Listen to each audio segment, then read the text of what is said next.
A bankrupt black widower bought a 19-year-old girl who was being auctioned off by her father and mother.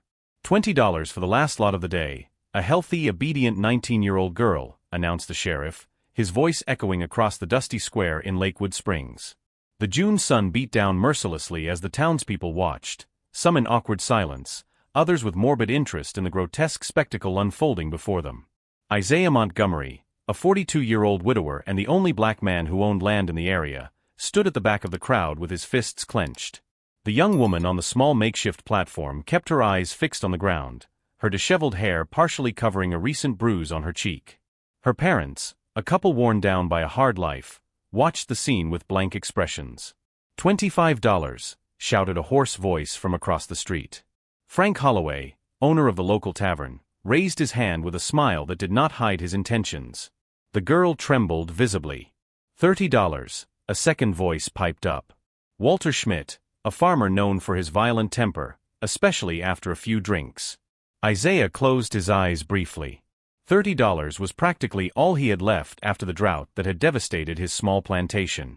It was the money he had set aside for seeds for the next season. It was his last chance to save the land he had worked so hard to acquire after his wife's death. $50. Isaiah's deep voice cut through the murmur of the crowd. An absolute silence fell over the square. Dozens of white faces turned simultaneously in his direction, expressions of shock and indignation barely contained. The girl's father narrowed his eyes, his mouth twisted in a mixture of contempt and greed. "I won't give my daughter to a..." $70, Isaiah interrupted, stepping closer to the center. "In gold coins. Now." The sheriff cleared his throat, visibly uncomfortable. "Mr. Montgomery, I don't think you..." "The law says any free man can participate in a public auction," Isaiah said, not looking away. "Unless you want to explain to a federal judge why you refused the highest bid." For the first time since the auction began, the young woman looked up. For a brief moment, her gaze met Isaiah's. There was no hope there, only resignation and a weariness too deep for someone so young. $70 once, the sheriff announced reluctantly. Holloway and Schmidt exchanged glances, but no one else bid. "Sold," the sheriff declared, banging his small gavel. The square erupted in indignant murmurs. As Isaiah approached to finalize the payment, flashes of memory assaulted him, his late wife Abigail being humiliated in the same square years ago when they tried to drive them out of town, the simple grave where she had been laid to rest 2 years ago, victim of pneumonia that no local doctor had been willing to treat, the suffocating loneliness of his cabin since then. The young woman stepped down from the platform with hesitant steps. Up close, Isaiah could see other older bruises on her arms. She kept her eyes down, as if she had learned the hard way that looking up meant punishment. "What is your name?" he asked, keeping a respectful distance. "Sarah," she replied in a whisper that was almost inaudible. "Sarah Collins." Isaiah nodded. "I'm Isaiah Montgomery." "I know who you are," she replied, surprising him. "Everyone does." As they began to walk away from the square, the murmurs of the crowd grew louder. "Good God, they sold the girl to a black man. This won't end well. Someone should do something." Isaiah felt the weight of hostile glances like knives in his back. Sarah walked a step behind him, as if she had been trained to do so. As they passed the tavern, Frank Holloway spat on the ground. $70 is a high price for something you won't be able to keep for long, Montgomery, he taunted, loud enough for everyone to hear. Isaiah didn't respond. He continued walking toward the wagon parked at the edge of town, where his old horse waited patiently. As he helped Sarah climb up, he noticed that she was trembling, not from fear of him, but from something worse, the expectation of what was to come, based on everything she had already endured. "I won't hurt you," he said, low enough that only she could hear. "You have my word." For the first time, she looked him directly in the eye. His eyes reflected not only pain, but a spark of something Isaiah recognized immediately, the same quiet determination that had kept him alive in a world that wanted him dead. "Why?" she asked simply. Isaiah didn't answer right away. He started the wagon before saying, "Because I know what it's like to be treated like a commodity." As the wagon pulled away from the town under the hostile gaze of the residents, no one noticed the small metal object Sarah hid inside her worn shoe, nor the glance she exchanged briefly with a figure in the shadows. There was much more to this silent young woman than anyone could have imagined, something that would forever change the fate of Lakewood Springs.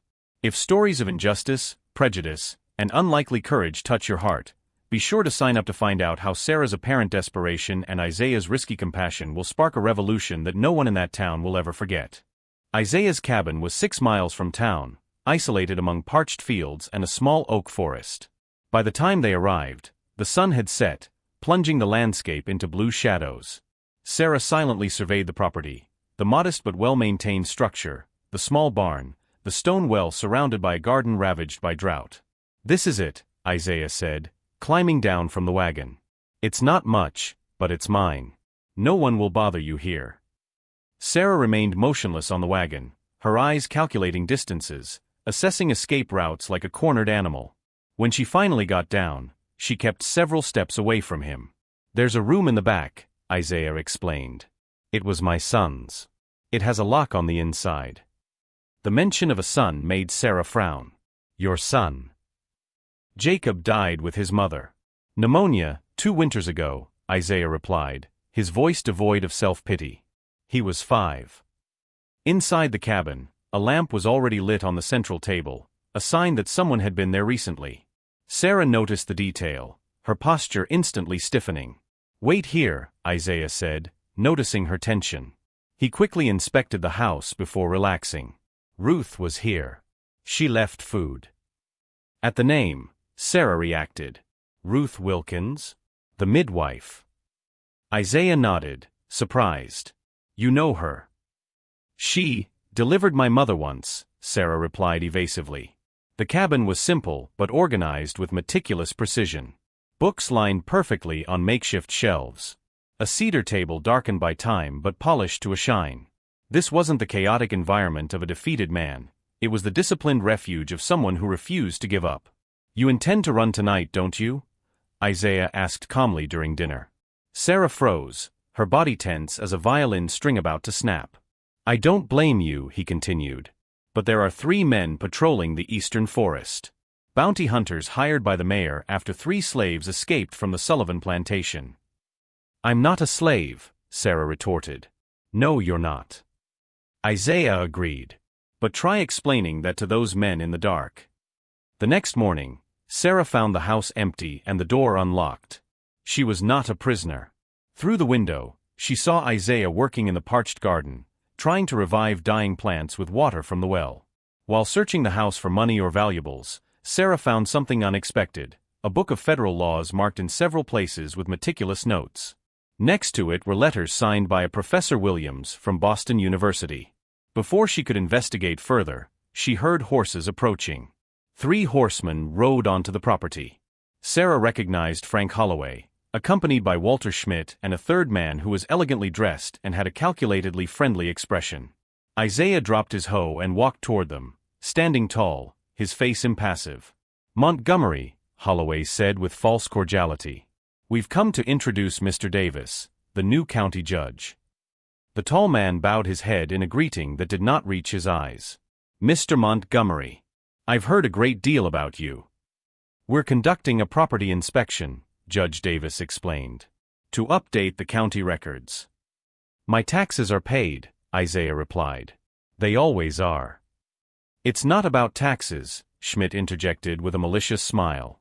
"It's about suitability. Unproductive land may be requisitioned for more efficient use," Davis elaborated. Sarah watched Isaiah's jaw tighten, though his expression remained neutral. "This property has been registered in my name since 1869, with all the proper documents." "Times change, Montgomery," Holloway laughed. "Laws change." When the men finally left, Sarah confronted Isaiah. "They want your land." "They always have," he replied, returning to his work as if nothing had happened. "Why?" "It's practically ruined by the drought." Isaiah hesitated, "Because there's something here that's worth a lot more than a few acres of dry land." That afternoon, Ruth Wilkins arrived in her covered wagon. She was a middle-aged black woman with a formidable bearing and piercing eyes. She brought supplies, seeds, and news. "The new judge visited 5 properties today," she reported as she examined Sarah's bruises. "All belonging to blacks or immigrants." Isaiah nodded, as if merely confirming his suspicions. And this, Ruth handed him a sealed envelope, arrived today on the telegraph. Jenkins asked me to deliver it discreetly. As Isaiah read, his expression changed to cold determination. Sarah, he called. I need to know exactly what you heard at your father's meetings with Mayor Marshall. The shock on Sarah's face was momentary. How do you know about that? Why, Ruth interjected gently, you're not the first young woman we've tried to help escape that family. It was then that Sarah understood. She hadn't bought a girl at a cruel auction out of random compassion. The object in her shoe, a small ornate key, suddenly seemed infinitely heavier. My father keeps a red book locked in his desk, she finally revealed. Payment records, names, dates. Mayor Marshall is organizing something big. Something involving Judge Davis and land along the river. Isaiah and Ruth exchanged glances. Is that why her father was willing to auction her off so publicly? Sarah nodded, the first tear finally escaping. I've heard too much. I've seen too much. In town, rumors ran like wildfire, about the black man who dared to buy a white girl, about suspicious nighttime visitors to her property, about the proximity of the railroad line that would connect the county to the newly discovered mines. No one noticed the little red book missing from Mr. Collins's house, or the coded messages sent by telegraph late at night. What the powerful people of Lakewood Springs didn't know was that sometimes those considered invisible are the ones who can see best, and that the Rayall Revolution begins not with screams, but with whispers in the shadows and plans woven by hands that have nothing to lose, only a future to claim. For days after Judge Davis's visit, an unexpected storm broke over Lakewood Springs. No one noticed the small figure moving around the back of the town hall during the chaos, a dark cloak protecting her from prying eyes. Sarah Collins, whom everyone assumed was confined as Isaiah Montgomery's property, had infiltrated the heart of local power. The key in her shoe, stolen from her father's desk weeks earlier, finally found its purpose in the mayor's office. Meanwhile, Isaiah entered the telegraph office completely soaked. Jenkins, the operator with quiet sympathies for the marginalized, merely nodded. The wire is open to Boston, he said quietly, leaving Isaiah alone with the machine. The next morning, the sun shone mercilessly. Mayor Marshall, Judge Davis, and 3 wealthy farmers gathered at Holloway's Tavern, visibly tense. What do you mean disappeared? Hissed the mayor, pale as a ghost. Documents don't just disappear. The cabinet was locked, replied the judge, nervously tugging at his tie. No one but you has the key. Frank Holloway poured another round of whiskey. What about the black man? Montgomery? I always knew that guy was trouble. Impossible, Marshall dismissed. He would never enter City Hall unnoticed. What neither of them knew was that, at that very moment, 6 copies of the stolen documents were being posted at the entrances to the church, the market, and City Hall. Ruth Wilkins, with the calm demeanor of someone performing everyday tasks, was posting the papers that would expose the conspiracy, a scheme to expropriate strategic land before the official announcement of the railroad. When the church bells rang 10 o'clock, a special train arrived at the small station. 3 men in impeccable suits stepped off, a representative of the Continental Railroad Company, a federal officer from the Department of the Interior, and a reporter from the Boston Globe. They were greeted by Isaiah, who led them down Main Street, where a crowd was already gathering around the pamphlets. The buzz grew as ordinary citizens discovered the magnitude of the corruption documented in Collins' Red Book. It's a forgery, shouted Mayor Marshall, appearing at the tavern door. Fabricated lies. Including your signature on every page, Mayor? Asked the federal representative politely.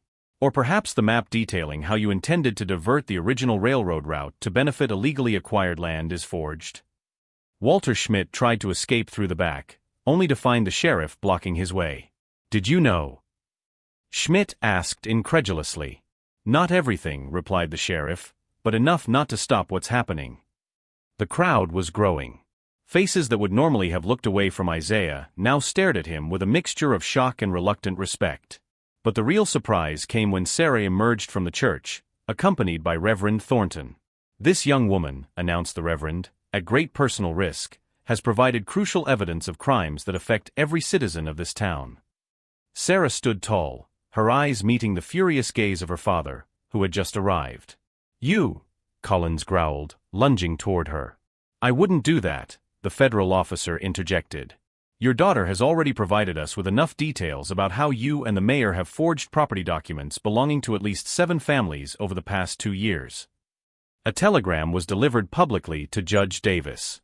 The Massachusetts Bar Association has a keen interest in discovering how a man expelled for judicial misconduct is now serving as a judge in another state, the reporter noted.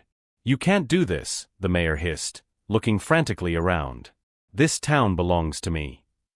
Belonged, corrected the railroad representative. The Continental Company is particularly interested in finding out how our confidential plans were leaked prematurely. The chaos that ensued was meticulously documented. The mayor's failed escape attempt, Holloway's desperate confession, Collins' angry cries as officers confiscated the Red Book from her home. The most extraordinary moment came when Sarah confronted her father publicly. You sold me, she declared without flinching, as if I were less than human. Just as you sold the dignity of this town. Collins, cornered, revealed the extent of his cruelty. What did you expect? Your mother ran away because she couldn't bear to look at you, the living reminder of our mistake. You were never worth the air you breathed. The silence that followed was broken by Isaiah's calm voice. Every person in this square is worth exactly the same, Mr. Collins. This is the truth you tried to bury, that there is no price on human dignity. As the conspirators were taken into custody, the turmoil only grew. Some demanded immediate justice. Others, including some who would once have despised Isaiah, now sought to associate themselves with the moral victory. Few noticed the quiet conversation between the railroad representative and Isaiah, or how the federal officer carefully examined Montgomery's land deeds. No one noticed the glance exchanged between Ruth and Sarah when the reporter asked to interview them. The town had been shaken to its foundations, but one question remained in the air, whispered in the corners of the square as the crowd dispersed. How had a black man and a young woman who had been sold managed not only to survive but to defeat the powerful men who controlled every aspect of that society? The answer was written in the papers on display, in the letters exchanged with Boston, and in the plan that had begun long before the auction, a plan whose seeds had been planted years earlier, when a college professor met a former slave determined to change the world, one letter at a time. 6 months after the day that changed Lakewood Springs forever, the sun rose over a transformed town. The railroad station, once just a project used for manipulation, now stood real and imposing on the edge of Isaiah Montgomery's property. His land, far from being confiscated, had become the center of the new commercial route, a decision made by the Continental Company after discovering that the original route proposed by Mayor Marshall would cross unstable land. Isaiah's modest cabin now shared space with a school.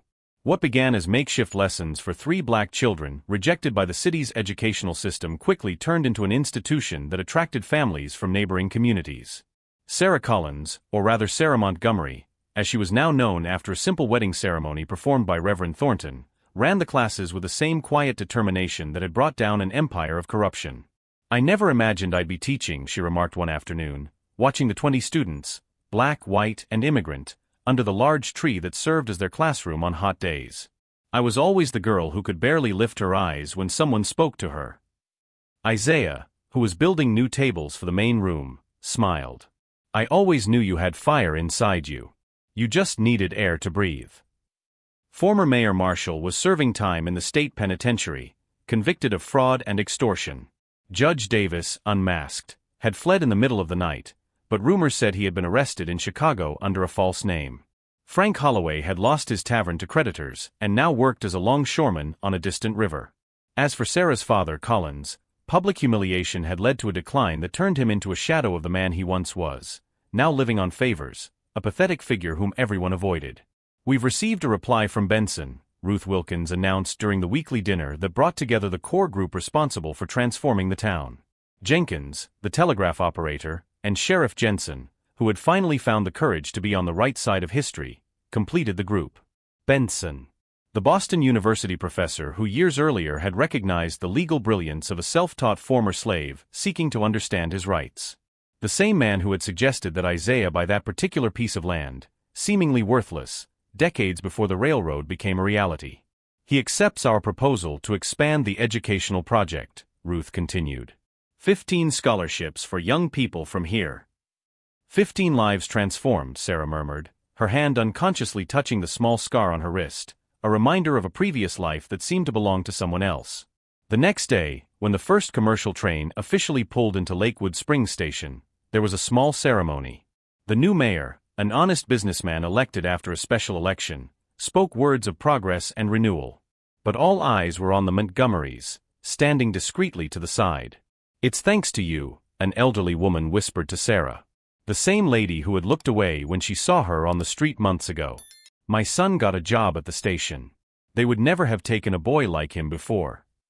Her son, a young man with one leg shorter than the other, waved cheerfully from across the platform, wearing his railroad uniform with pride. "We didn't do it alone," Sarah replied, smiling genuinely. "That's what they don't understand about justice," Isaiah explained later as they walked home under the orange evening sky. "It's not just about punishing the guilty. It's about building something better on the ruins." Sarah stopped, looking down at the city stretching out below them, lights beginning to flicker in the windows.